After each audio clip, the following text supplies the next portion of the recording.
Okay, the channel is live. Hello, everyone, and welcome to Watching 100 Movies. I'm Christiana Ellis, And I'm Mike Mateen. and tonight we're putting a crew together. The time has come to complete the collection, complete the set. A while back, we did an episode about heist movies and originally covered the 2001 Ocean's 11, but now we've gone back for the rest of them and we're going to do discussions of all five.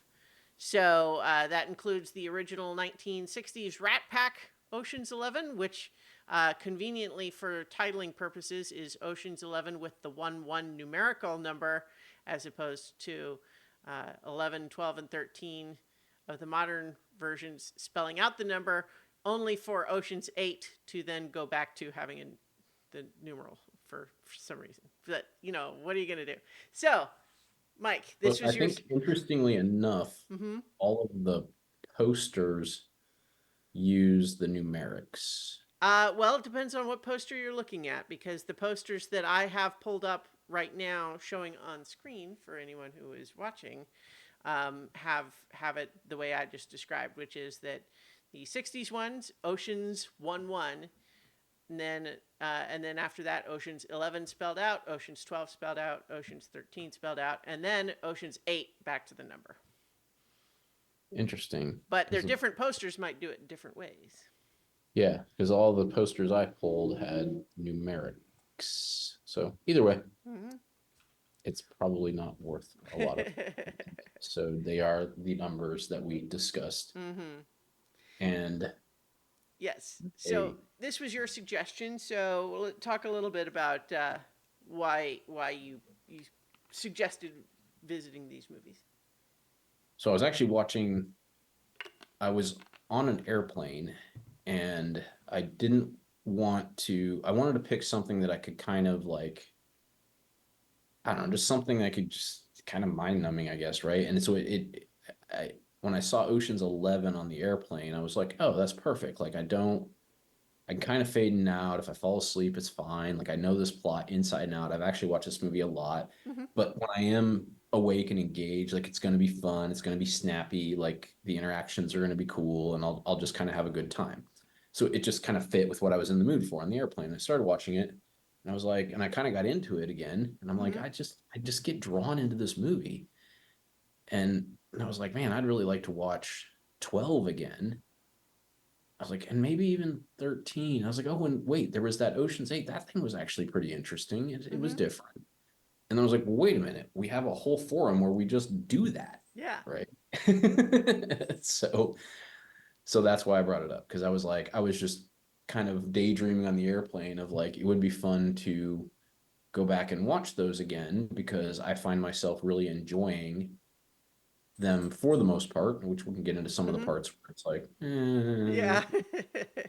um, but uh, that's what I well, wanted, which is something fun and clever, and I think these movies, for the most part, again, like all have kind of the same theme of where it's almost more about the interaction between the characters and like the mm-hmm. clever, like being super clever and that being funny and sometimes to a fault, right? Like it gets too clever in some points. Mm-hmm. Um, and I just yeah, so it was just I knew it would be a fun whatever 8 hours or 10 hours or 15 hours or whatever it ends up being when you watch them all together. But I knew I would have fun and I was kind of in the mood for that, right? Sure, sure.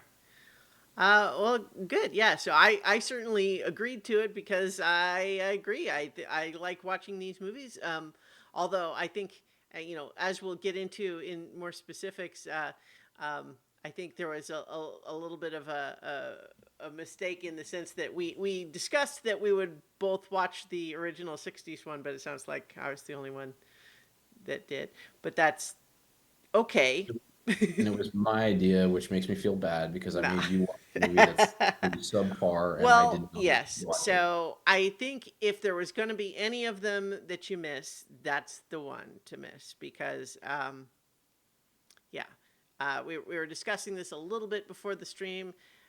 The original Ocean's 11, starring Frank Sinatra and Dean Martin and Sammy Davis Jr. and Angie Dickinson. is not very good. It's from 1960. It's got those guys who are certainly celebrities, stars, famous, both individually and collectively, and somewhat similarly to like the more modern remakes. This was kind of an excuse for them all to hang out together. Um, it's very slow, and most of the group is hardly distinguishable from one another. They're all just kind of wearing suits and hanging out, and it's very slow. And like, there's some okay stuff in it, but boy, it's not much meat on a on the bone. There, I feel like there's nothing wrong with watching it in order to have some sense of completeness, or if you really have just never watched any of these guys in movies before. Um, but yeah, it's just really, it is the least of the five by a pretty significant margin, I would say. Yeah, Um, and I think I got carried away when we were discussing it and was like, yeah, let's just do it like from the completionist standpoint, sure. right? I was like, Well, yeah, we're I gonna was watch it. interested because I had never watched it before, and now that I have, I can tell people that you don't need to waste your time. Yeah. Like Yes. it's again, it's there. I have certainly seen worse movies, but it's also just really not especially worth the time. Yes. Um, Something that they significantly corrected in oh, the for sure. Uh, remakes. Like yeah. everyone is distinguishable. Yeah. Yes. Well, so like you've got Frank Sinatra, who is, in addition, obviously, to being a famous singer, he is legitimately a good actor. He's been in several other movies where he was really good, like Manchurian Candidate comes to mind. But and so like he's in there actually doing like acting. And then you've got half of the rest of the crew that are just like, guess what Dean Martin plays? A Vegas A singer. Vegas singer. Yeah. Yeah, it's so I think we don't probably even really need to go into it any more than that. I'm sure this movie has its fans, but I think if you wanted to watch a Rat Pack movie, it's probably not even the best of those. Not that I've seen others, so I don't know, but yeah, it's included for the sake of thorough, due diligence. But now let's move on to the ones that are better. Um, I think just broadly before we jump into each, now that we've already discussed the 1961, but I think of the four modern ones, I think two are legitimately great. One has some fun parts and has some really fundamental story problems, and one is superficial but enjoyable. I'm wondering if we agree on them Yeah, because I, I that actually I did the that's why I same. kind of phrased it that way because I wonder. I kind of wanted to toss it out like that. Okay, so I'm gonna go with to guess your answers, but Mm-hmm. also because I feel pretty much the same way. I'm gonna say 11 is one of the great ones. Mm-hmm. 8 is the other great one. I was gonna say I thought 13 is the other great one. That I would believe that. So then Yeah. 8 is a superficial but fun, Yes. and And 12 has is fun 12 parts. has good bits, but it's just really got fundamentally at its core. It's got some really wrong-headed, bizarre story choices. Yes, I 100. I knew that one out the gate, right? Yeah. Like I knew the two I could if I just wanted to have a winning streak, I would have said Ocean's 11 is one of your greats. Ocean's 12 Yeah. is the one with fundamental flaws, and then I would have had a toss up between Yeah. the other two Well, just because I would have known your personal preference. Yeah. sure. I think neither of us is especially going out on a limb or issuing a hot take by saying that 12 has problems. I mean, it's the one that in the press tour for 13, they're like actually legitimately apologizing for 12. Yes, they got. Um, That's why I said sometimes clever to a fault. They thought they were a little too clever in that yeah, one. yeah, yeah. So I think, um, broadly speaking, though, obviously, this is something we did a little bit when we talked about like the Mission Impossible movies versus James Bond. It's like what makes an Ocean's movie?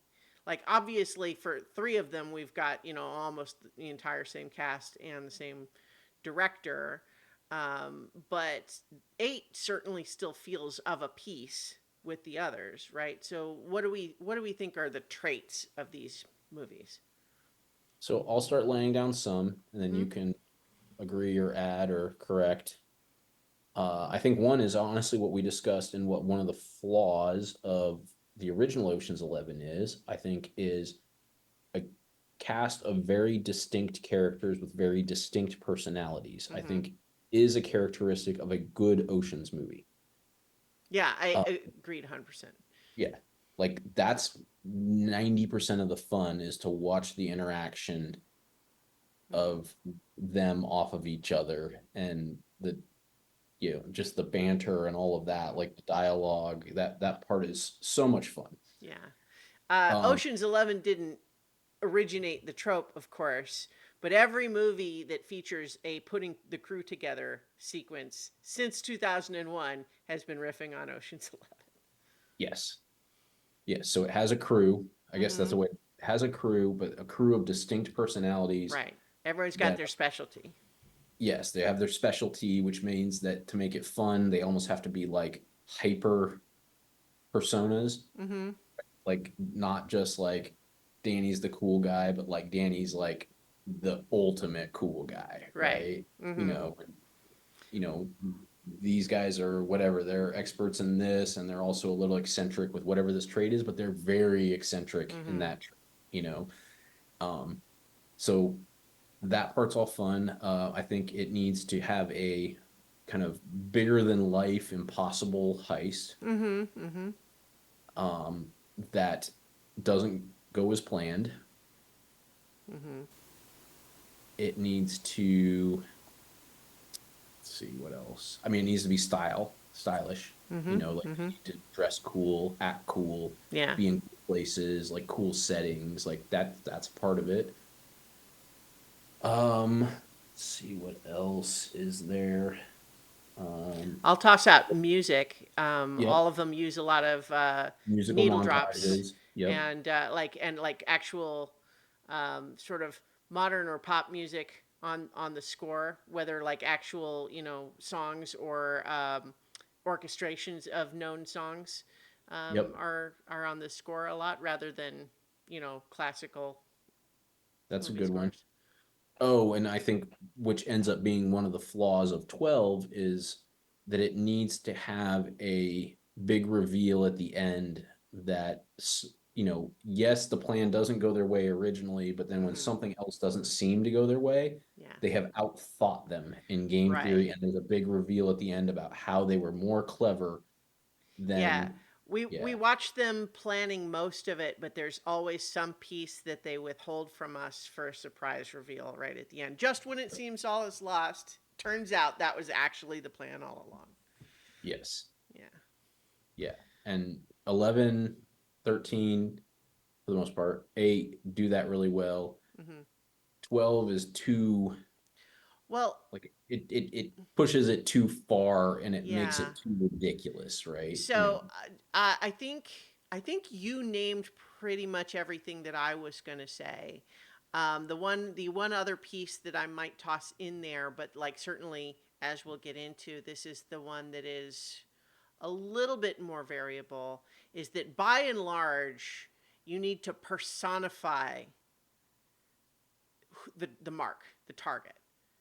It's not just money; it's screwing over this guy, Yeah, right? yeah, that's true. Yep. And so in each case, more or less, and again, you know, we keep touching on details of 12, but we'll get there. um, there is some person who is emblematic and representative of who they're stealing from, and it's personal. It's not just that they have a lot of money, it's they're bad also in some way and have to be uh, punished. Yes, there's like a vendetta piece Mm-hmm. to all. Mm-hmm. Yeah. All right. So I think now that we've just touched on like what makes these movies part of a series other than just like the superficial characters of it all. I will say one other Mm-hmm. thing that, I mean, I think we all knew this, but I do find it clever the way that they were able for 11, 12, and 13 Mm-hmm. to actually, within their same body of characters, Mm-hmm. add a 12th person to the crew to make Mm-hmm. Ocean's 12, and then a 13th person to the crew to make 13. I thought that was kind of fun. Like it was, yeah. I agree, although I think like I'm glad they put the effort in, but I think it's also a little bit like you're having to do the the bullet counting from Clue, like 1 + 2 + 1, because like okay, so in Ocean's 11, does Tess count? But then okay, is she not in there in 12? And then okay, wait, you don't. So is Catherine Zeta-Jones one of the 12, or and then wait, they're not in 13, but we add new people, like, and so it's just one of those things where it's like they do it, but in some cases you have to kind of squint a little bit to figure out like okay, who do they mean is in is So counted. I guess I hadn't thought of it that way. So that's actually an interesting discussion because I always had just like basically taken it as I Mm-hmm. just assumed that the core people were the 11 Mm-hmm. and 11. Right. And then the fact that Tess helps them, I thought she was 12 and 12 and 12. Mm-hmm. That's And then yeah. by bringing in Benedict, that was 13 and But 13. So I Tess was really only doesn't doing, help them in 13. so she's not part of the 12 anymore. Yeah. Yeah. Okay. Yeah. See, I was much more simplistic of No, like it like it's all base that's plus one like and then plus one. Yeah. the movies are really not constructed in such a way that that matters very much. It's Yeah. kind of just a it's a superficial gimmick and it's not that important, but it's fun, but also you don't need to worry about it too much. Yeah. I think like the thing is you can get there if you really kind of are counting the characters. Like it's like you can get there. It's just sometimes you have to decide who they mean and who they don't. Um, So looking at the Wikipedia page, mm-hmm. they're counting in 13 Eddie Izzard's character Yeah. as the replacement for Tess, essentially, Right. as the 12th core person, and Mm-hmm. then Benedict would be Andy Garcia would be the 13th. Yeah. Right. Right. But Um, the concept of why I liked it, which I'll just mm-hmm. close out with that, is that the idea is that they bring somebody who wasn't currently in the crew in, Mm-hmm. and that's additive in a different and interesting way, again, for the most part in 12, Right. definitely 13. I also like that in 13, which we'll get into, that they didn't like bring him all the way in, right? Like Mm-hmm. he was like, all right, we screw you a little bit still at the end because you're Yeah. still bad. Uh-huh. Yeah. And like all of that was lampshaded. Like in the trailer, you have the whole bit where Andy Garcia is like, "I was born ready," and then Clooney does the big eye roll in the mirror. Like that was in the trailer. Like so, we knew both pieces of how that was going to work. A, we're going to have to work with him. B, we still don't like him. um, but yeah, so I think that's kind of like that's the franchise, that's what holds it all together, and I think it is um, remarkable that it managed to have over the course of those four movies that consistent feel, even when the quality is not necessarily even throughout, but at the same time they do feel like four movies of a franchise, even when eight has a completely different cast and a Yes. different director. Yes, and it captured it completely. So, Mm-hmm, mm-hmm. So let's talk about them individually. You're probably starting with Ocean's 11, ELEVEN, oh, 2001 crime comedy directed by Steven Soderbergh, starring all those guys. What a cast, right? yes, it is. And I Mm-hmm. don't know that we need to spend a ton of time on this because we did cover it in the heist movie. It's So true. if we would It's like true. to go listen to that. It was fun to watch Mm-hmm. it again in this context, but as far as like a conversation about it, Yeah. go listen to our other one for more insights. But it's just it's so much fun, and like because all the things that we talked about, Mm-hmm. like it lays the groundwork for this franchise by delivering on all of those things at a really high level. Yeah. It's just about perfect. There's just so much that just works like gangbusters in that movie. You know, uh, just the like the chemistry with Clooney and Julia Roberts. Not to mention, just the incredible cast, and everyone kind of works, and it's just you feel like you get enough of all of these different guys that they all do feel like they're important to the role, and they each have their own sort of bit and moment to shine. Um, you've got some fun razzing, the way Clooney and Pitt are, constantly hazing Damon, which Yes. is fun on a meta level as well as the story level. Just because their relative levels of stardom at the time this movie came out, because it's like certainly Damon was a known name in 2001, but you got Pitt and Clooney are like just about the biggest movie stars out there at the time, and Damon was kind of the new guy, right? I, Sorry. My hmm? dog is losing his mind downstairs. He's not up Sure. here. You can't hear him, but I'm Yeah, stressful about it. But yes, that's okay. I was listening to what you said. I agree Yes. with it. Yes, that is a fun Yeah. part of it. Mm-hmm. Razzing of it is fun. Yes. Yeah, because Damon was only 4 years out of Good Will Hunting when this movie came out. It's true. That's So true. like it's not like he'd been around a long time, but certainly he is one of those stars that really like launched into the public's consciousness, because it was one of those funny things where like Good Will Hunting came out and it was such a big deal, and then Saving Private Ryan came out when Spielberg had cast him as this guy who's good but nobody knows him. Yeah. Well, um, it fits with the role that he plays mm-hmm, because it's like, it's the idea of the role is that he's talented, he's mm-hmm, known, but he's not like on the level of right. them yet, Yeah. So it's like, in characters like, he's obviously skilled, but can he be trusted? Is he one of the boys? Is he part of the club? Yep. And I like the whole running bit of them, like trying him out, and they keep giving him like, notes on on everything he has to do, like Brad Pitt's whole monologue to him about what he has to do in order to play the gambling commission guy. Like, you need to be funny, but don't make him laugh. um, he needs to believe you, but then forget you as soon as you're out of his line of sight. And all of that stuff, and then of course the payoff of the and absolutely under no circumstances can you, and then he gets distracted and pulls away and never finishes the sentence. Um, but then having it all revealed that it's kind of like, no, we knew you're good.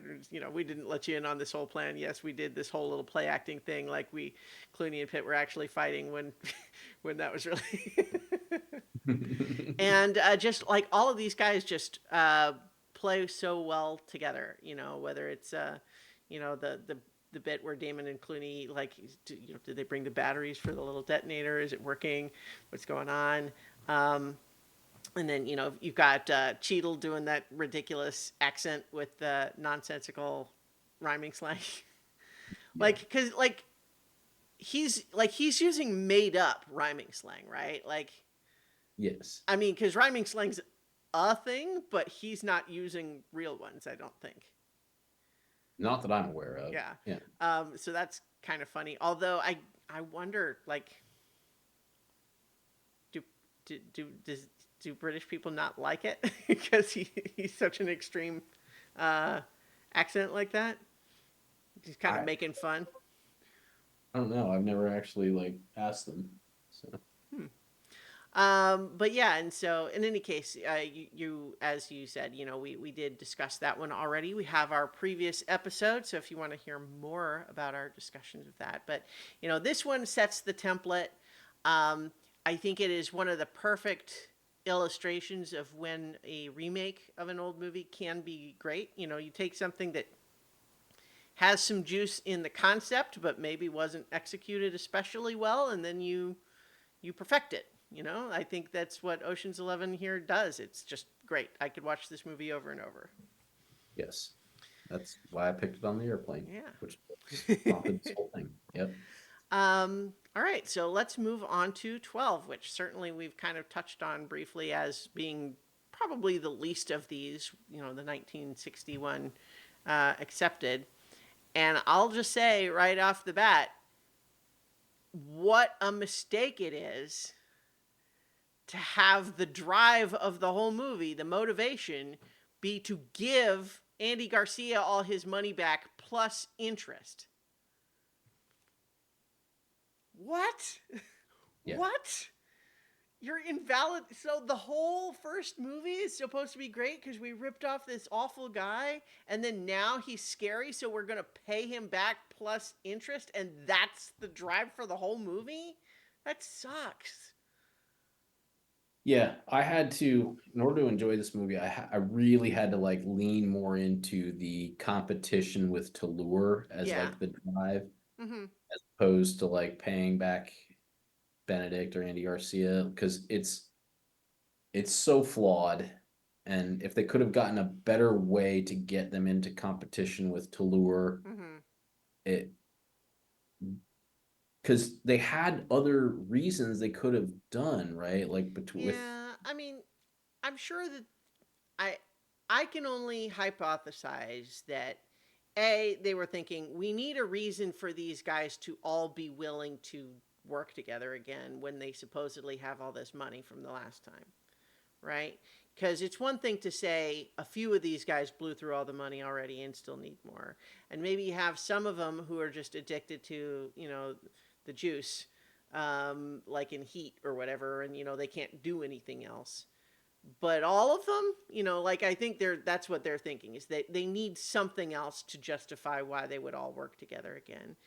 And yeah, maybe they're also just thinking they're overthinking the idea of reinventing the bit, right? But it just fundamentally misunderstands what makes the first one so exciting, or heist movies in general for that matter, is that it's a power fantasy, it's a wish fulfillment thing. Is like you want to not only have the money, but often with heist movies it's not even about getting to keep it at the end, it's more just about taking it from someone, right? That's yep, almost all heist movies are ultimately less about having the thing at the end and more about taking it, yep, right? And so the idea that it's not even like you sort of have one big one with the Fabergé egg, but it's kind of also not framed as a one big thing. But you also have like this montage of other jobs because they're just piecemeal trying to assemble enough money to pay back everything they stole from the first one, essentially rendering that whole exciting movie moot. It's just so fundamentally wrong-headed. It's really just hard to imagine how none of those guys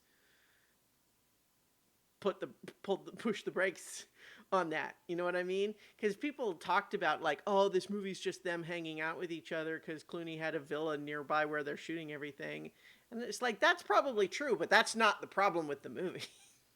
right. Yeah. The problem with the movie is the fundamental flaw of like that, and then that, one of the turns is breaking the fourth wall, essentially. Yeah, yeah. That is so sloppy and so cheesy. Like like I can't help but wonder what order that happened in, right? Like, because it's one thing to get a Bruce Willis bit, right? Like, it's more even than a cameo because he's in several scenes.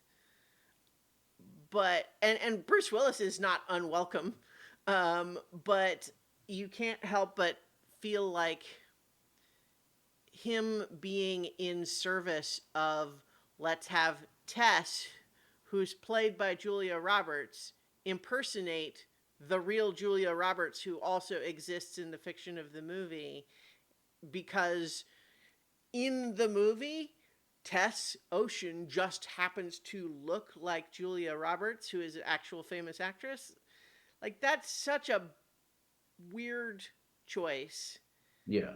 and it feels like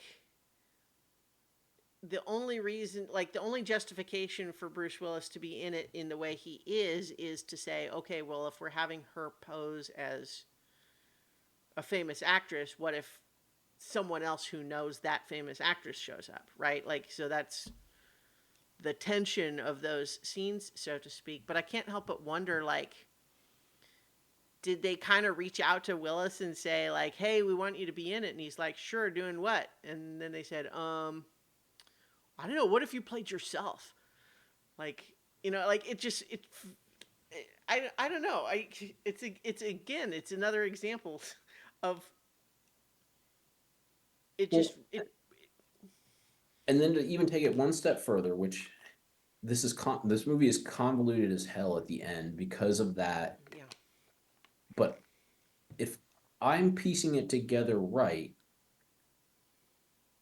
they didn't even require that because the fabric they already had the egg, yeah, right? Like that's the reveal. mm-hmm, So they didn't need such a over the top ridiculous decoy. yeah, Like decoy was so far and above and so risky even if it mm-hmm, was true in that universe yeah, that there were a million other things they could have done when they already had completed what they did, right. right? Like it A and bunch so of it them almost got, well, like actually did get arrested and were only able to get away because they called on family favor. Um, right. But all the whole time didn't Linus already had it, right? Because they had yeah, like yeah. done So they, swapped it yes, out the somewhere reveal else. Yeah. is that they had it all along during that last whole sequence. Right. And So it that comes back to the they were just maintaining the ruse that they were still trying to take it so that Tulur thinks that he's still taking the replica. But again, if they had it already, they didn't even need to do that. If they just had it, they win. That's the whole thing. But I guess the whole thing is not even just about getting the object, it's about proving to him that they beat him, which does kind of require a more extended bit, I suppose. But still, you're right that it does just make that whole sequence feel superfluous. yes. Mm-hmm. In a way that was different than the way the other reveals Yeah. felt. Mm-hmm. You know, like the other reveals felt like didn't feel like your point. They didn't feel superfluous. Like they didn't feel performative. It was like there were Mm-hmm. performative aspects to like let something else happen. But to your point, Mm-hmm. like, and that's why that bothers me more because to what you said earlier, like because I kind of had to leave the we're paying him back Mm-hmm. motivation and lean into the we got to beat to lure motivation and we got to Yeah. show the chief that we're so cool and all that. And that I understood more why that needed to happen, right? Because I understood that we Mm-hmm. have to lure and we Yeah. have to let him know that we beat him and he has to know that he was beaten. Right. All that aside, that seemed like a risky, dumb, over the top thing with too much risk of getting caught, going Well, to jail for real, which is what mm-hmm. happened. That then again, I'm not gonna say what they should have done instead of that, but it felt like it could have been something else, Well, and right? it was all just super contrived too, because that whole thing only works because out of sheer coincidence, they also know the guy that is Tulur's mentor, who is the one who proposes that challenge, which he only does because he knows that they're going to get it first. So, like, the ruse only works because they happen to already know this guy. Now, to some extent, there's a bit that's a running theme throughout these of Danny Ocean being able to say to whoever the mark is, um, you know a lot of guys and that's why you're dangerous. Well, I know those same guys and they like me better than you, right? Like that's a running theme here. Like all three of the movies with Clooney here have something to that effect where like, oh, the big bruiser in 11 that they bring in to beat up Clooney in the room with no cameras turns out to be someone that Danny Ocean knows and is friends with and is willing to fake it, right? Right. Things like that. But in this case, there's a lot of narrative weight put on a guy that we don't actually even really see until the very end of the movie.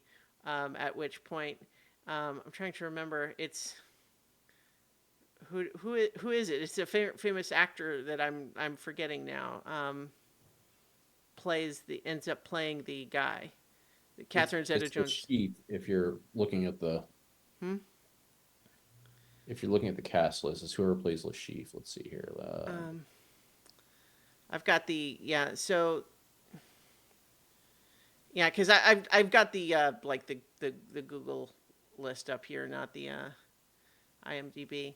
But yeah, so it's in any case, it is not only super famous, Lamarck, notorious. not Lashif. Lamarck. Um, Albert Finney is who it Albert is. Finney, yes, Yeah.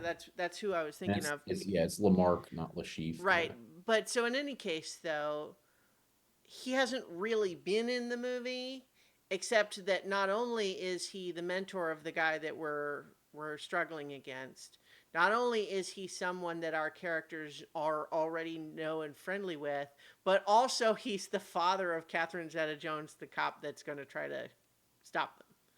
Yeah. That's, you know, and like the whole end only works because all of those things are true. Um, which is kind of a big coincidence. And like I think a lot of the stuff that we're talking about here would not be as big a problem if the rest of it was, moving us along fast enough. But I think there's just we're never really able to get up to speed because they kind of keep starting and stopping on all of these little mini heists that we only see half of, and we don't have the narrative momentum driving us, and so even though we've got some fun sequences, I think Catherine Zeta-Jones is fun in this movie. Certainly the rest of the cast are all having a good time. I think Toulour, played by Vincent Vincent. Cassel. Yeah, I think he is fun. Like he feels kind of weird and unexpected. I think like he's a different vibe than all of our main guys. Yeah. He feels a little bit like he feels very much like a foil to Danny Ocean, right? 100% what I was going to say. Like Danny can only do it because he has 11 other people. Mm-hmm. Toulour only does it alone Yeah. because he is so skilled that he can do these things better than 11 people can do. Mm-hmm. Right? Like it's kind of a fun juxtaposition. Like you said, Right. he's the foil. Yeah. Well, and then ultimately what defeats him is that the one guy he has ever opened himself up to likes Danny Ocean better. Yeah. Right? That's ultimately what what defeats him. And I think even towards the end, they try to soften the blow that the movie literally finishes with writing a great big check to Andy Garcia's character, which again, just like, how did they think that was the why why would they make that the movie? But in any case, they try to say, well, they're kind of paying him back with Toulour's money, and so they promise, oh, we will never try to steal it back from you, Mr. Benedict, but we can't promise that someone else might not. And so suggesting that Toulour is going to steal from him, except that kind of doesn't happen and doesn't go anywhere. So I will say that the main thing that I remembered from this movie before rewatching it was the dance through the lasers, which I still think, I know a lot of people think it's silly, and it is, but it's awesome. I think it's great. I love that scene. It is one of my favorite movie scenes of all time. And Yeah. I know it's silly. And We see him practicing the dance earlier, and it seems like he's just doing a weird exercise, and then it turns out that's his whole move. Yes, I love those two things combined. Like there have been times where I have watched this movie and I have turned it off after the dance through the lasers because that's literally all I wanted to watch. Like There I have been wanted times to, I pulled up that scene just on YouTube, just that scene. I think I probably pulled up the pre-exercise scene because it's so well connected in the Mm-hmm. movie to the dance through the lasers that I always thought there was more weight given to it in the context of the movie, and there's not. Like it doesn't No. have. I thought it had the same soundtrack. I thought it connected it more audio visually, and it doesn't. Like it's just like, hey, there's this other thing going on, and then this guy's like doing these weird exercises, and then they move on. Mm-hmm. And like when I watch it, it's almost like disconcerting. I'm like, I don't understand how they connected these things so well when they're not actually like it. Like you just kind of create that in your mind, and I Mm-hmm. love that part of it. Yeah.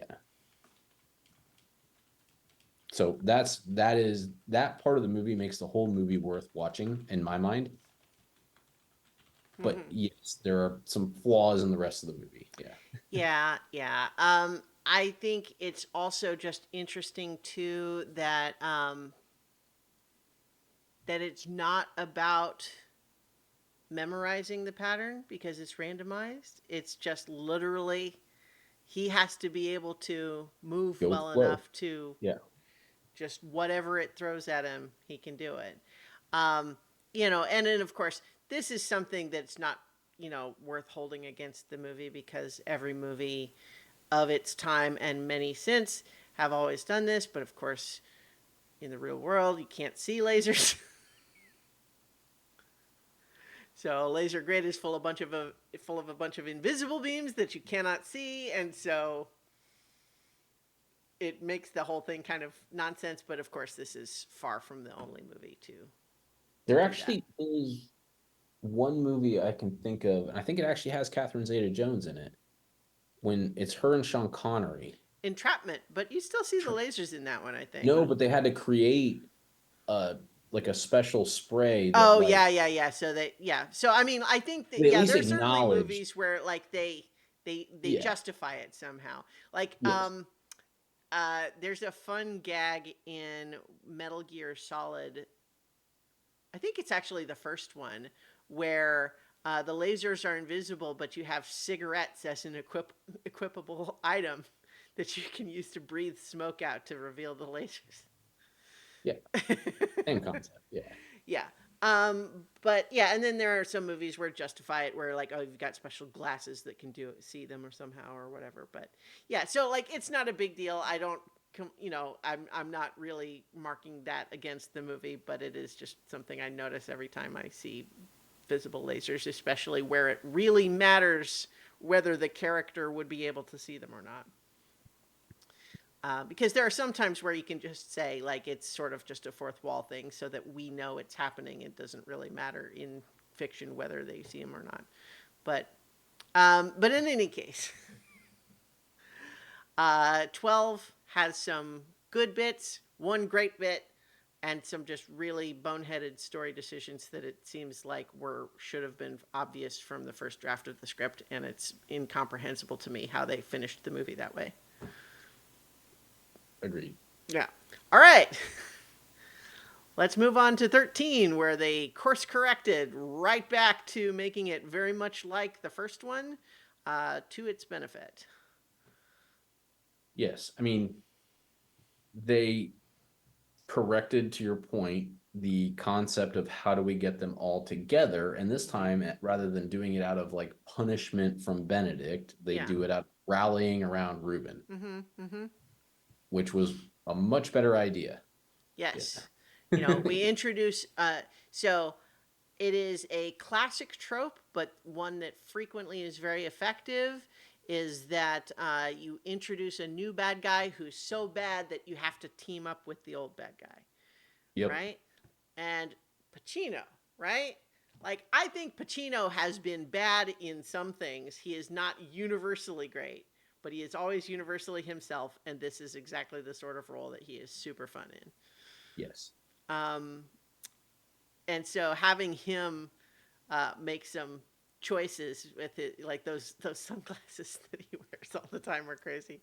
But yeah, to have him be an alternate real estate scumbag who is the sort of the foil for Ruben, but screws him over, and he represents the new Vegas instead of the old Vegas, and so he's a jerk, he's a fraud, we don't like him. We want to take that guy down so much, and he's so bad that he's even muscling in on Benedict's turf.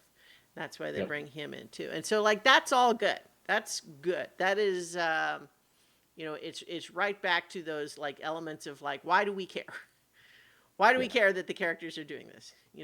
Why now? Why is it so important? What happens if they don't do it? Right? All of that stuff is established and it makes sense and we believe it and want it to happen.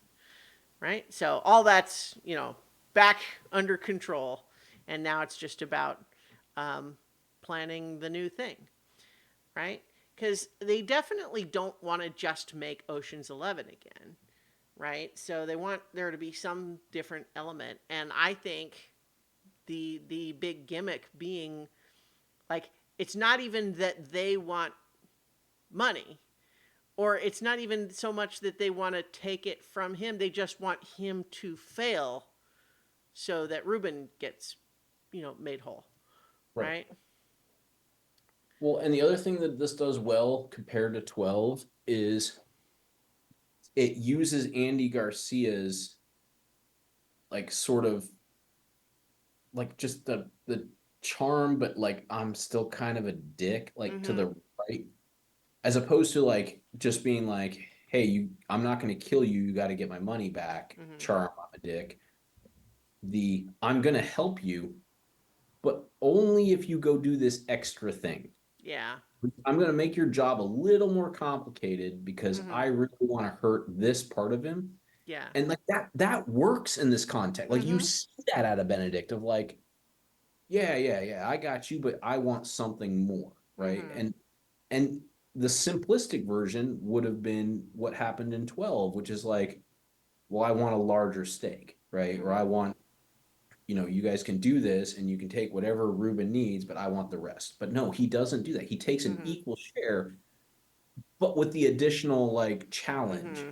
which is more fun, Yeah. right? Like, Well, and it oh, means now not only do we have to did our original plan fail, we go back on our original plan and we have to add another plan, you know. yeah, and so you have like the whole multifaceted element of it because on the one, I think just the idea of managing to rig all the games so that just all the gamblers just win and the casino loses money on their opening night is just such a fun concept.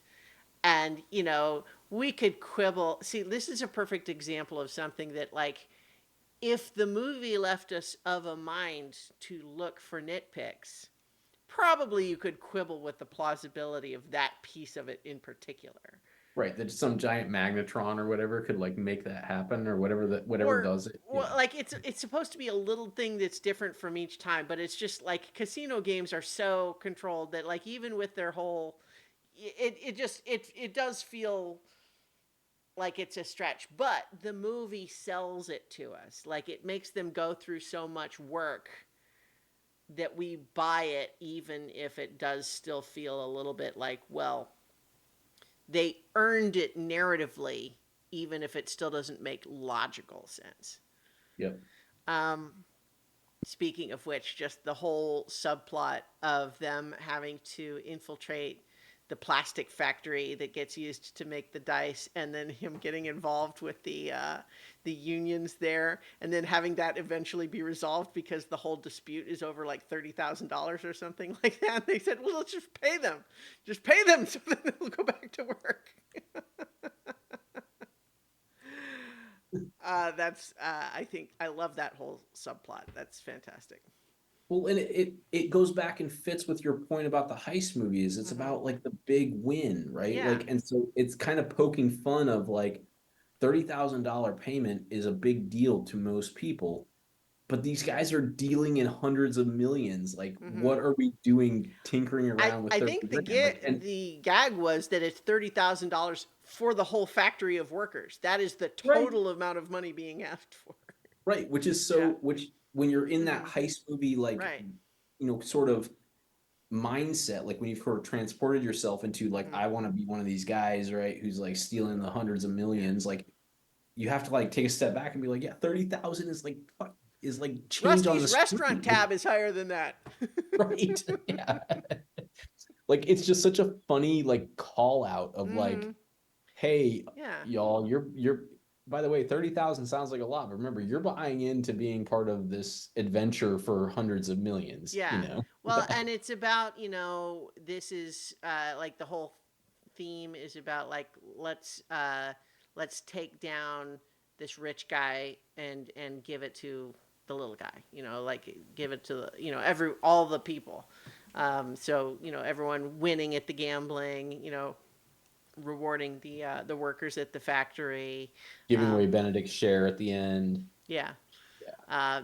That's fun too. Just in I love the little grace note that he decides it's not worth fighting it and he just rolls with it. He's like, you know what? It's like the donation's already made. I might as well take the credit for it. I mean, that's why I said Andy Hmm. Garcia, like, as good as he was in the first movie, he's Hmm. maybe even better in this one because, Yeah. like, he just leans into, like, that character, like a guy, not to your point, like, so we're Hmm. dealing with, like, worrying about $30,000 to, like, we don't need to worry about that, to a guy who's not even worried about 72 million. Like, he would have liked it, but Yeah. it's like, Well, yeah, eh, it's not going to ruin his life. It's, right. it's more just a matter of like, at a certain point it's recognizing what are your options from this point. Right. Make the best of where you're at rather than but But the it's funny thing mhm. to the point of that is the way he behaves in 12, like, almost doesn't make sense for his character, right? Like Yeah, cuz 12 sits so outside of everything, right? cuz Like, in yeah, cuz in 11 he's pretty, like, I don't want to say two-dimensional cuz that's not quite right, but he's not a character with a ton of range, right? Like he's a pretty closed off guy. He's a jerk. He's kind of scary, but he also seems very competent. Like he's good at what he's doing. He seems like a real threat to our crew. Like as good as they are, he's got stuff under control. Like the bit where he recognizes, he's looking at the video and says, "Does it say Bellagio on the floors?" Because he's realizing, wait a minute, this video we're seeing isn't right because we put in new floors in the vault. Like that sort of thing. Um, uh, so like he seems smart, he seems capable, he seems scary, but we don't see much more than that vibe from him. And then 12 just leans into the scary without really giving him anything else. But then in 13, he's doing comic relief. He's doing like smug. He's doing sneaky. And he's doing, at the end, he's even doing magnanimous. Yeah, and so it gives him a lot more range. I think it's probably, I have to imagine this was the most fun of the three for him. I mean, not yeah, least because he just gets to do the most. he also probably got paid the most for this one, but Of the three, yeah, I would imagine. I'm just Well, kidding. I mean, But I think that's probably true of all three, right? Like, I mean, the paychecks for every single one of these people had to go up, up, up for these three movies. I'm sure. Um, I mean, I think the only reason that wouldn't be true is if some of them are producers, which I'm sure that's true. You know what I mean? Like if some of them, like if they're a producer, their acting salary doesn't need to go up as much because they're getting the producer money. yeah, But but in any case, yeah. So like, there's just a lot of great stuff in 13. The gimmick works so much better. Um, the chemistry is back on point because you don't have to have everybody acting out of fear. Um, like they're getting to do something that they're excited by in the fiction, as opposed to like, what are we going to do? We're scared. We have to do this. So the vibe is better. It's great. Yeah. So I feel like 11 is perfection and 13 is maybe not quite there, but it's my second favorite of the series for sure. yeah. Hmm. I agree. I'm glad that's where we landed. Yeah. So All right, so let's move on to Ocean's 8, which is, of course, the most recent, and it was certainly, I think, originally conceived as a potential launching point for a new trilogy that didn't end up happening, but it seems like that's got to be why they chose 8, right? So that it could have been 8, 9, 10. Yep. That didn't end up happening because it didn't, do maybe as well as they hoped, given that it was probably really expensive. Well, um, and it's much more difficult to, I mean, it's not that many years later, but mhm, outside of like the Marvel, like it's really hard to keep a cast of 8 people mhm, on a whole series, right? Like for yeah, the cost that it takes, and the considering the star power they pulled in, mhm, it. I don't know that that's the reason why they didn't, but like yeah. it And feels I mean, very it's difficult. it's 11 years later, so like it's kind of feels in some ways like a reboot, right? And but it's with an all different cast, and so even though I think it's got a great cast, it the having a few cameos is you know I think there's maybe some reason, um, there's a fair amount of reasons why it maybe didn't do as well. I think it's a lot of fun though. I want to ask though, like this is not as fatal a flaw as we talked about with 12, but why do you suppose they decided to have Clooney's character be dead? I, I never thought about it actually. I just sort of kind of took it in stride, but not. So they had cameos from several of the Ocean's 11 crew. And Clooney doesn't seem like the sort of person who would turn down a cameo. He does cameos all the freaking time. He had a cameo in The Flash. Yeah, I don't know. That is an interesting question. I hadn't thought about I that. felt all the way through watching it that it was a bit setting up for him to reveal that he had faked his death. They have lines to that effect throughout the movie, only to kind of finish the fact with, well, Sandra Bullock sure thinks he's dead, and he doesn't show up, so I guess he is. It feels like it's a weird choice. Like it's one thing, like the whole thing to me, I was so sure that the last scene was going to be her at the grave again, and then he shows up, he's not dead, he's actually recruiting her in for the next thing. Right? He faked his death, and she even like speculates on that a few times, but then it doesn't happen, and it just feels like a weird choice. Like he doesn't have to be in the movie, but why make him dead?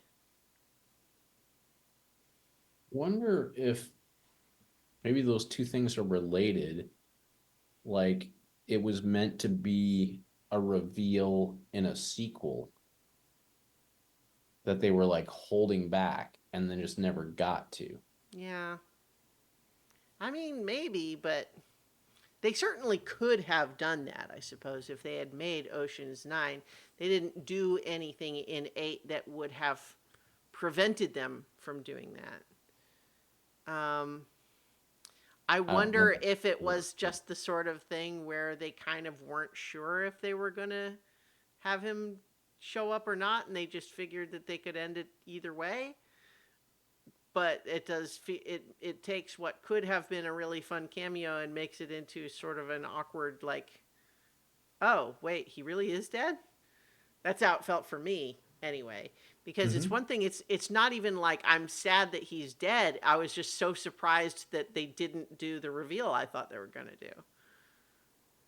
I agree. I felt the same way. So Yeah. So that's a minor complaint ultimately. I was describing this movie the other day as a bunch of really cool ladies get to wear awesome outfits.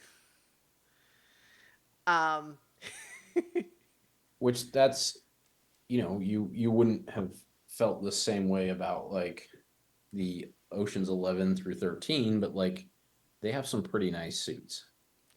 well, certainly. You can respect it the same way I Oh, can no respect that question. these yeah Yeah. that the ladies in this movie wear awesome outfits, Yeah. but it's like that is also part of it is like Hmm. I would love to just be a guy who could just wear a suit like that and that Sure. just be like my thing, Yeah, right? Like, I'm certainly not diminishing the suits in the other movies.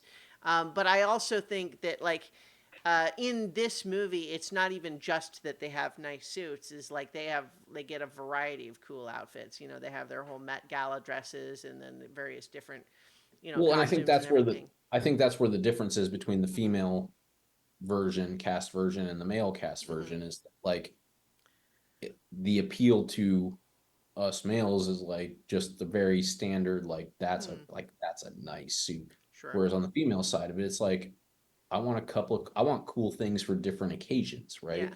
Whereas like me, I want to be the guy who has the occasion to wear the cool suit no matter where I'm at. Sure. Well, And I like think that, and that's okay. Like those yeah. differences are okay. And this movie leans into that. And I kind of like that because it's like what it's taking what was cool to a male audience in 11, 12, and 13 and saying, okay, well, if style and like that sort of coolness vibe in the clothing is part Hmm. of what made Ocean's 11, even if not everybody kind of realized that, like let's give that to them, but let's Hmm. give that to them in their element, Yeah. right? I think that the other reason that I sort of fixated on that aspect of it, even though it's not something I feel like I'm usually that concerned with in movies, you know, like I'll notice, but I don't especially call it out usually, as opposed to this one where it's like a fundamental piece of how I described the movie to someone, is partly just because while I think the plot, like the story in this is good, it's fun, it's not where the movie really shines for me. I think the movie really shines for me in just creating these characters and having them look cool and do cool stuff, Yep. as opposed to the story of it, right? Because, like, plot wise, it's pretty similar to the first one, which is not a detriment. It's probably the right call because you have a whole different set of characters, but you're following basically the same structure. You know, Sandra Bullock is, you know, Debbie Ocean, you know, the Yep. sister of Danny Ocean. She's getting out of prison at the beginning, just like he's getting out of prison in 11. Then she gets out, she puts a crew together to pull off a big heist. Her best friend finds out midway through the heist that actually she's maybe doing it for personal reasons, and there's tension about that. The heist either is going well or it's not. We see them do cool stuff, and then there's a third act where everything kind of twists on its head a little bit and reveals. I think there's some pacing issues in the last act. You know, after they do the initial thing, but during the Interpol investigation sequence, which is maybe not helped with like I'm not a James Corden hater, but he does seem like a weird casting choice for the role. What Yeah, I agree. like I've liked him in things. I think he is perfectly fine in like, you know, taxi cab karaoke or whatever it is that he does. Like I've liked him in things. I'm not a James Corden hater, but at the same time, that character's function in the story is supposed to be the guy we're worried is going to catch our protagonists, right? But he's kind of doing this weird sort of like, oh, I'm kind of bumbling, or am I? Except he's kind of doing it with a lot of comic relief that doesn't seem really called for by the script. It's more and feels more just like him just doing his thing. Um, it feels like a like I don't even think he's bad. It just feels like why did they go that way with the casting? I don't know. And then I think part of what happens too is that whole third act of the movie feels slow because we're spending so much time with this character who has only just showed up and is not acting like we expect him to. Right. Um, but yeah, I mean, I like the reveal that they actually stole all these other jewels. Although, you know, it's like if we want to nitpick, like all those other jewels are not tied to the guy we really hate as much as the one, you know, like, and they frame him, which is a nice touch. Like I like that idea that, you know, at the very least, even if he gets off, he's going to have to spend a lot of time and money um, fighting those charges and everything. So that he gets screwed, and they get a bunch of jewels. But like the whole initial justification of, oh, we're robbing this guy, not the museum, is kind of clouded by the fact that they do rob the museum. Um, and also, like, it's a little weird in the reveal that half the people there act like they didn't realize that was going to happen. Which it seems like in fiction, that's true. Like, there was only a couple of them that actually knew they were doing the rest of that. And I feel like, maybe realizing that your share has gone from 8 million to 38 million makes up for feeling like you were left out of part of it. But also, I feel like that sort Does of cure high some stakes. FOMO. Yeah. Yeah. Well, it's also just like there was a whole big other piece of this plot that could have gone wrong and ruined everything that I just didn't know about because you didn't let me in. But I guess, the thing is, like, that's what the money's for. To quote Don Draper there. Um, it's like, makes up for a lot. Yeah, and I agree. Hmm. And I was going to just take that from like there to the next scene Hmm. and ask you a question Sure. because like I don't want this to sound like because again I'm seeing this through my lens Yeah. and Yeah. I enjoyed the kind of end piece where they all actually do something with the money, Yeah. right? Where it Hmm. doesn't just end on like we have the money. Yes. And I felt like, and this is where I like don't want to like be out of line here, is that they did that in particular because that like the a general female audience likes that resolution better than just like, oh, and I've heard this like I've other people have shared have said the same thing to me is that like when you're looking at just like the pure like heist like from the like especially like the Ocean's 11 it's like oh yeah we got away with it, it doesn't matter what happened next, but Hmm. that sort of that denouement resolution is something that happens a lot of romantic comedies, it Hmm. happens Hmm. like, and so I'm not trying to mean anything like I think that's why they did it, but like I've felt and heard that in different things. So Interesting. I hadn't really thought about that. I mean, I think my first reaction was going to say, well, they did that in 11 too, but I think what I was actually remembering is how at the beginning of 12 we get a montage of where are all these guys now and what have they done with the money, yeah. right? And so like that's what I was thinking of when I was like, oh, they did that with the guys too, but yeah, you're right, that's not at the end of 11. Um yeah, I don't know. I mean, I'm not sure that I necessarily would have said that it's related to the fact that it's a crew of women rather than men, but I don't know that that's not involved in the question. Like I think Well, not necessarily that the crew is women, but like maybe that the target audience hmm. and the Well, way I that they yeah. want to see the movie like released, like resolved. I mean, Because I like, and I even some would of the things that I've had pointed out is that like, again, like one girl goes to Paris with somebody from Tinder, somebody becomes a YouTuber, like mhm. somebody opens their own store, like these are very like Yeah, I female dream oriented type things. Like I'm not trying to be like too narrow minded. sure, I'm just sure. trying to No, conceptually. Yeah. I hear you. I guess I'm just sort of, I feel like I would be more inclined to just put that down to the different directors, and it's a slightly different vibe in the script towards the end that I don't know that it would be But like, even the oh, timing. let's make this Yeah. about what female audiences would want as much as like, because if they want to finish it with Sandra Bullock at the grave again, having that moment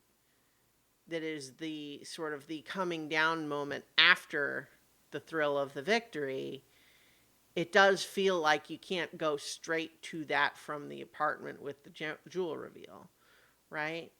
It that feels like a denouement type of scene, that if you're doing that, it maybe makes sense to say what's everyone else doing too. I don't know. I mean, there might be something to that, but it doesn't strike me like that wasn't my read of it just watching.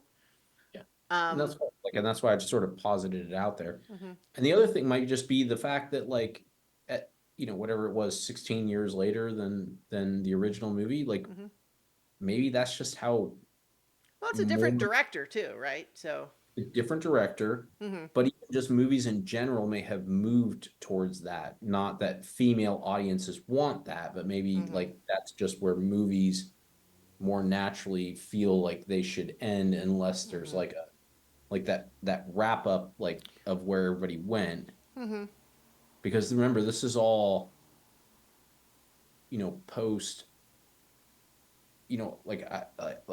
I don't know that this was a like now I'm starting to think out loud, so mhm, just bear with me here.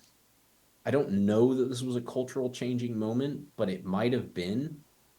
But like Harry Potter was one of the first long series is like that where it was like very expletive of like where everybody went at the mhm, end, how everybody's happy or didn't have not happy ending of like it spent what I felt like at the time an inordinate amount of time taking everybody to like these happy ending conclusions that I just didn't mhm, feel like a series like that would always do. Like, especially when like conceptually, I know it's not the same. I compare it to like Lord of the Rings, where mhm, it's like the end is very much like we know what happens at the end, but it's also very like it's not as happy. It's like we concluded this whole mhm, quest like this is the end, and we're sort of releasing ourselves almost like into death, right? mhm. Well, yes, into death. Like I mean, Well, they yeah, don't like use the certainly word, depending on which characters you're talking about. I right? mean, They're I not think using that exact both of concept. those things though are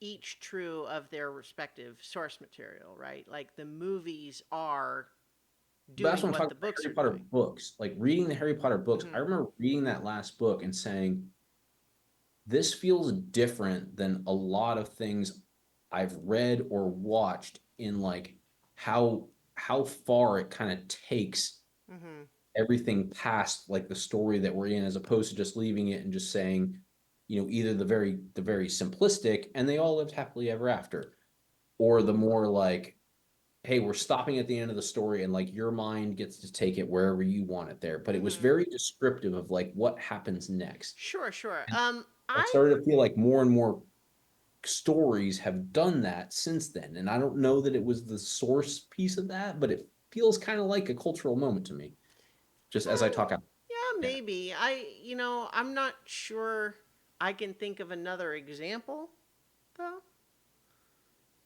I mean, I think it's an interesting comparison point, just the idea of how do we end stories, right? Like, do we want to, how much do we want to focus on, the distant horizon versus just the finished moment?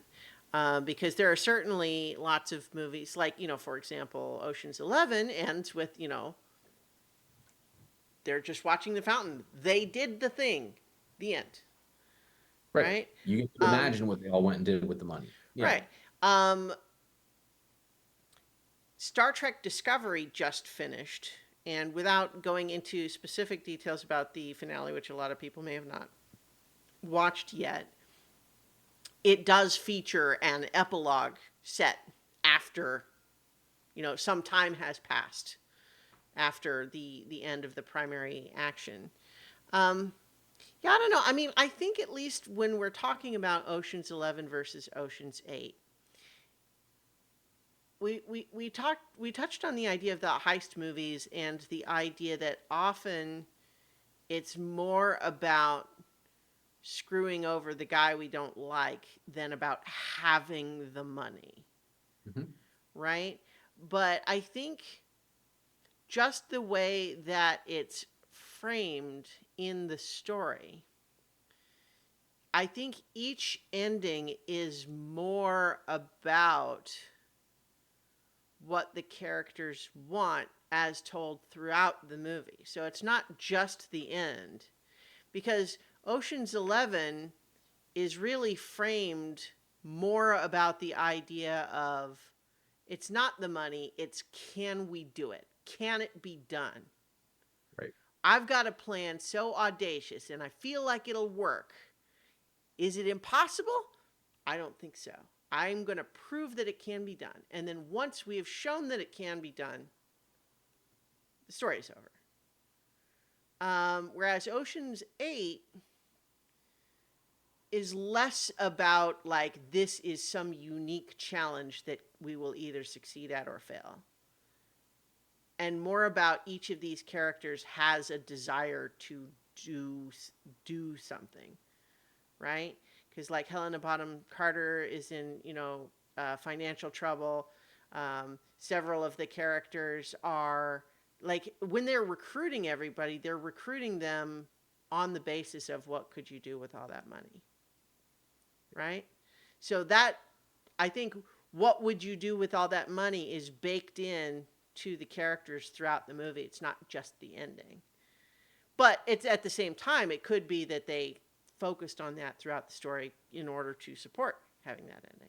So I'm definitely not like it's an And I'm interesting not saying that question. those, I think those things are all interrelated, and I Mm-hmm. think that's where my original like sort of posited question was is like, is that the difference in like a male dominant audience versus a female dominant audience? Is that like the male dominant audience is wants to see the like we achieve the thing and like that's all that matters and then we're done, and the female dominant audience is like, okay, well, what does that lead to and what do we get from there? And I don't know that that's true, and I'm So not I guess saying what that. I would say Just a is question. it Yeah. would not surprise me if someone somewhere had that idea and that might be part of why they did it in the movie. But that's a different question than saying, do I believe, broadly speaking, that female audiences like that more? I feel like that's a generalization that I'm not sure I would get behind. Like, I don't know that I disbelieve it so much as I feel like I'm not sure I buy that as a generalization. However, the idea that someone at the studio behind the scenes felt that way and influenced the movie seems entirely plausible. That makes sense. Yeah. That that's super helpful, like what I was like, trying to Mm-hmm. like, because Well, yeah, it was a hard thing to ask because I don't want to just be like, because oh, I don't sure, want to say yeah. like, oh yeah, this is what Well, I think. it's But it's certainly like, true that like this sort of thing, like this movie, um, kind of like the 2016 Ghostbusters, and kind of like Rey and Rose in the Star Wars sequels.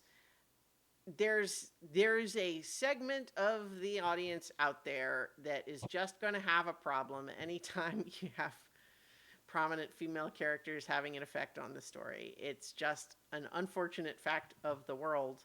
And I know that's not what you're getting at all, but I oh, at think all. that so much of that discourse can't help but leak into everything in a way that makes even discourse that's not about that specifically, it kind of gives like a cast to any other subject where it's like we have to discuss it in terms of men versus women and the different quadrants and all that. When in reality, well, I don't want to say in reality, like that's not true or not valid.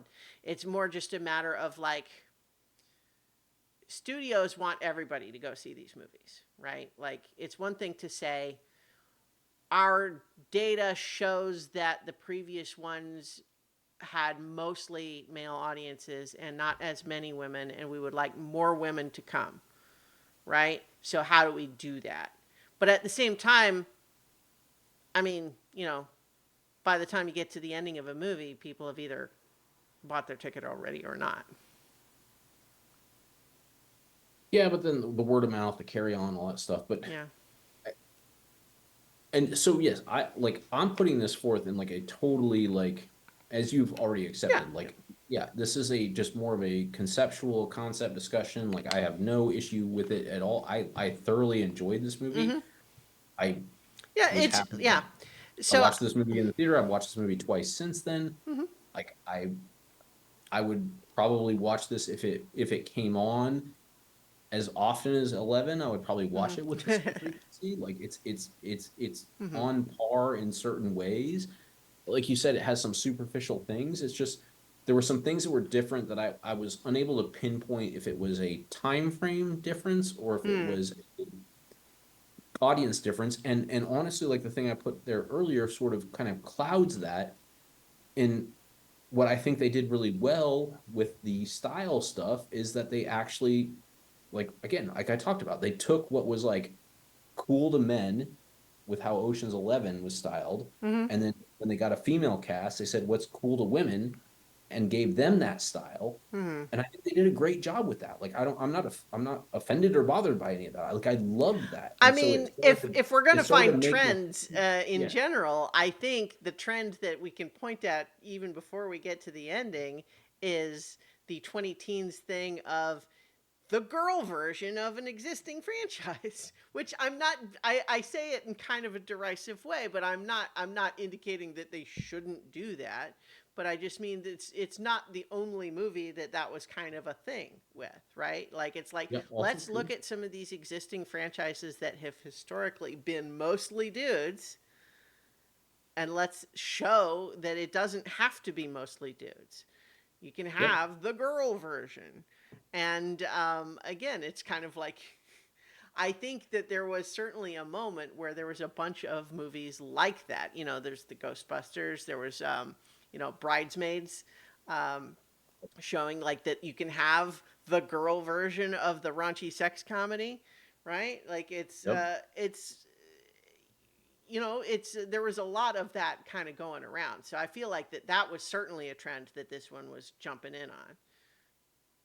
And I feel like and to sum it all up, I feel like they delivered. I Oh mean, yeah, no, this so yeah. I I pointed out a couple of things that I think maybe don't work, but by and large, and like my main praise I think started off with like um, something that could be perhaps read as a superficial. Well, and I described it as superficial but fun. But the thing is, I don't want to undersell. These are cool ladies doing cool stuff and looking cool while they do it is not nothing. That's hard to do. Yes. And they this movie does it well, and I enjoy watching it. Um, I think it is not as substantive as some of the others, but that's just by comparison. And the style that it has, and the character, I like the characters in it, and it's a lot of fun to watch. So, like, let me be clear too about that part of it. I don't mean to diminish it by suggesting that it's superficial, because the things that I like about it, I like a lot. Yes. I do too. And I think to your point earlier on was dead on that it doesn't matter that it was all females or if it had been all males again. Like Mm-hmm. to reboot something that it was so iconic Mm-hmm. and like have it still with none of the same cast except for in cameos, Yeah. but to have it all come back and feel with this come with the same energy, but then the added challenge of taking a very like male dominated and even in the new ones fairly white male dominated Mm-hmm. movie and deliver the same feeling with a female cast like is a pretty good Yeah. undertaking regardless of all the other pieces of it. So yeah, I've just been yeah. I mean, I kind of made my point. I was sort of thinking through it and just like asking questions, like Sure. because No, yeah, no, it had some I things that feel were like like that's distinctly different. Yeah. yeah. So I feel like I remembered hearing other people talk about that like around the time that it came out. I don't think you're the only person to kind of have that observation as a distinction between we have a very similar plot framework in a lot of ways that is distinctly different when it comes to how it ends the story, right? And I think my gut feels like both stories are constructed in such a way that they build in the ending that makes sense throughout the movie, right? So I think each movie ends the way that makes sense for what came before the end. But it's true that they're different, and to think about like, well, why do it one way or the other? I think that's a valid question to ask. Yeah, and then the Murphy's Law aspect of it, like the most simple answer is probably true, is that like a different director, a different writer said, this is how I like to end things. Mm-hmm. I like to have them carry out to their Yeah. horizon Mm-hmm. versus I like to have it sort of cut and then you imagine. Yeah. And it may have nothing to do with the fact, it just may be because it's framed in the fact that it's the female version versus the male version that like I had that in my head Yeah. and it I'm may I'm truly pulling just up be like what are other Gary Ross movies just to see if it's this seems like super a trend. strange when you by the way when you pull it up. It does not Oh, feel so Big he's a Big writer. doesn't really have a big extended ending, right? Like we see him change back and then he's walking into his house and that's really it, right? Yeah, like he waves Um, to her, like kind of left, like, will they ever meet again or mhm. not? Like it has more of that stand. um, I don't remember how Dave ends. I I think they end it with he's never revealed as a fake to the public. It's just they pretend that he died, right? yeah, Yeah. it just sort Um, of goes away and then moves on. Yeah. yeah. Pleasantville has a where do they go from here ending. Hmm. Um, oh, dang. Oh, okay. Just screenplay by. I was going to say, hang on. Where's director? Um, okay. See, I was looking at screenplay stuff without Yeah. realizing it. So yeah, I, as a director, he did Pleasantville, Seabiscuit, Hunger Games. I didn't realize he did the first Hunger Games. That's adapting a book, so it's a little different. can't really take that to the next step because Yeah, like you know we're that there's only another book. You're gonna make right. another movie, so it's Yeah. like he can't really have the. And then they went off to the Four Winds. I have no idea what Free State of Jones is. I've heard of it. I can't picture it. Um, I guess. it's got Matthew McConaughey in it. A Yeah. No, I don't disillusioned actually. Confederate Army deserter returns to Mississippi and leads a militia of fellow deserters in an uprising against the corrupt local Confederate government. I can't help but think that it must have been bad for me to have never heard of it. Yep. And his next Well, one, the or IMDb rating is not too bad. I don't know. It seems like it just like nothing. I don't know. Anyway, I don't think his previous filmography gives us an obvious trend then. But in any case, Ocean's 8. And that concludes all of the oceans that there are at present. Who knows? Will they make another?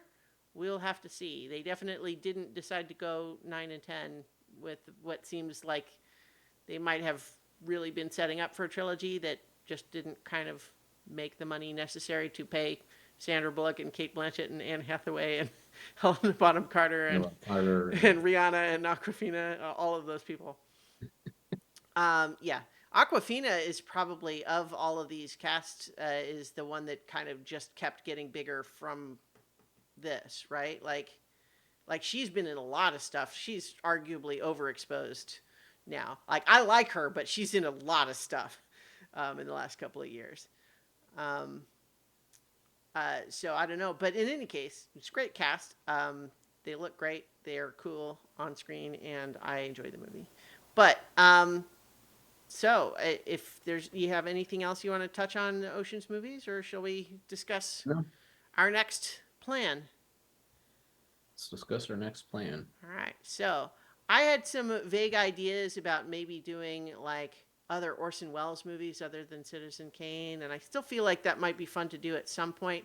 But maybe, what do you say about this time we just pick another 2 movies from the Sight and Sound greatest films of all time list? I'm okay with that. Yeah. Do you have that link handy, or I can send it over to you? I have it. Okay. I have picked I've picked one and I have an alternate depending on if there seems like any reason to switch to the alternate. Okay. Why don't you go with what you've picked? All right. Well, so I think what I am going to go ahead and just run with is a movie from a director that I have seen and enjoyed many movies from. It's a director that we have done one of his movies before on the show, but this is one that I have not seen despite knowing the name of it and the name being synonymous with a whole type of plot. I want to pick Rashomon, the Kurosawa black and white Japanese movie. that pretty much defines the genre of telling four subjective views of the same event from the different points of view from the different characters. Been riffed on a whole bunch. I know a lot about it without having ever watched it, and so I want to watch Rashomon. I am not as caught up as you. Did we watch The Third Man already? I did we? I know I love that movie. Let me search really quick just to see if I mean, that made we may have covered it and I forgot. I don't think so. I love that movie. so that's on here, and Yep. that would also sort of dual accomplish. Well, it's a movie starring Orson Welles without him it being one of his written directed movies. Right. So not like knock out what you're doing. Sure. Yeah. No, I mean I love The Third Man. I'm always up for watching The Third Man. I think it's great. Is that your pick, or do you want to? I mean, There's so many choices. It's a good list, right? It is a good list. There's one other question. The other one that I kind of considered picking was Metropolis, the 1927 silent science fiction movie that got restored decades later. That's another one that I'm aware of its importance, but have never seen it. That was going to be the other one that I picked if for some reason Rashomon was a problem. Two that we talked about. The Texas Chainsaw Massacre is on here. You know, I only just watched that for the first time last year. It's kind of it's pretty good. It's interesting to discuss too. Lots of good choices on here. We watched The Matrixes. We haven't. So the original Matrix is on here. Mm-hmm. But maybe that's its own thing where we just like commit to all of them at another time. I mean, I think that there's a lot of interesting stuff to talk about with that fourth one. And, revisiting the kind of oft maligned 2 and 3 sequels. Yeah, so let's save that and let's. Yeah, I rewatched all 4 of those movies last year, so I like them, but I personally have watched them recently. Okay, we'll hold off on them either way. Let's go with The Third Man. Okay, all right. So next time we will be talking about Rashomon, the 1950 Akira Kurosawa film, and The Third Man. And so let's see. Rashomon is on the list at 41 on this Sight and Sound list. And then at 63, The Third Man, the 1949 movie with Carol Reed, directed by Carol Reed, one of those older generations where Carol's a man's name there. We don't hear that as much anymore, but yeah, still a dude. Starring Joseph Cotten and Orson Welles with a role that I'll just toss this in there that Orson Welles once said, I'll paraphrase here, that it's his favorite kind of role is that he doesn't have to show up till the end, but everyone spends the whole rest of the movie talking about him, which is a little bit of a spoiler, but it's also a movie that's 60 years old, 70, right? So it's 50 years, 70 years old. So I think it'll be okay. It's a great movie. So I'm excited to watch those two, and we'll be back. So in the meantime, everyone, watch good movies. Watch good movies.